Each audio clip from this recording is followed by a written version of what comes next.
Hi everyone, today I want to make a quick video showing off this electric conversion for a GT Sno Racer that I've been working on.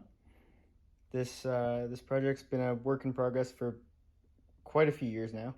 At the very beginning of COVID, actually right before the COVID lockdown, I started building this in my shops class. That's when I welded up most of the frame for it. And then once COVID struck, I brought it home and it just kind of sat for a while. So I decided to actually start putting it together. I got the electronics. I finally assembled or finished up the at least the test wiring of it today. A simple, simple circuit. So, yeah, here it is. First tested the electronics, hooked up for the GT Sno Racer electric conversion assembly. There's a 36-volt battery that I put together this morning, and there's an old speed controller. So yeah, there's the key. This actually connects the battery to the motor. There's a little pop just saying that the everything's making connection essentially. And now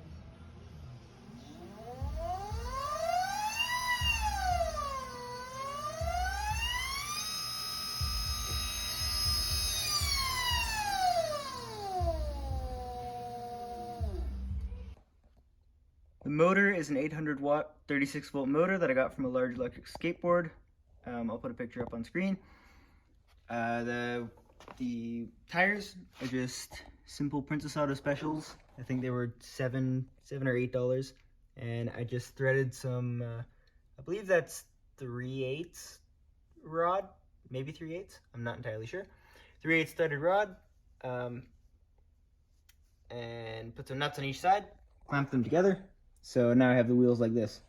There is definitely still some adjustments that I need to do because the wheels are really close to the fenders, and I want to have the option to do studded tires in the future. So I probably need to cut this off and adjust it slightly. I built it so that essentially you could disassemble this thing so it can fit in a car with no tools, just in case it was, I don't know, in case something came loose and it was a kid that was using it.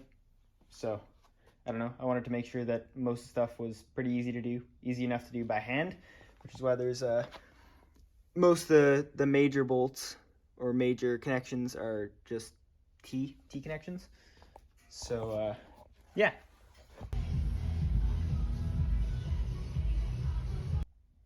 You can see the chain's not on there at the moment. For some reason, I need size 35 chain. I need the master link for it, and I cannot find them anywhere locally, and online they cost a fortune. So I'm just waiting until I can find something to make that work. The shock that I have installed on here is from I believe it's a 49cc two-stroke kids dirt bike, just a little Chinese pocket bike dirt bike. And it works pretty well. It's just soft enough that it works. I would say a stiffer shock would be a lot better. I still need to adjust some stuff first so that it actually fits on the Sno Racer itself. So, but this is where I have it at the moment. So, all right, the battery I'm using to power this is it's homemade. I actually wired it up this morning. It's basically the cheapest way I could get a 36-volt battery and do it, well, at least so it can pull enough power. So what I used for it is cells out of one of these. It's just a cheap 18-volt battery pack. It's NiCad, unfortunately. I thought it was nickel metal hydride when I bought it, but it was not. So I'm just using the stock NiCad cells, and I'm using two of those batteries, two of those 18-volt batteries put in series, which equals up to 36 volt. So yeah, I believe they're 4100 milliamp hours each, and they're 10C rating. I forgot to mention as well, all the metal, basically all the resources that are used on here besides the wheels themselves are all made out of scrap. So all the metal itself was all extra from my fabrication class at school. That was all. Most of these beams had random tack welds and random rods and stuff welded all over them, so I cut all those off with an angle grinder and basically turned them back into just basic square stock, like tube stock steel 1-inch tube. So yeah, I did that, and then the shock that came off that pocket bike, I actually got rid of the pocket bike a long time ago, and I changed out the back shock. So this was the old one from it.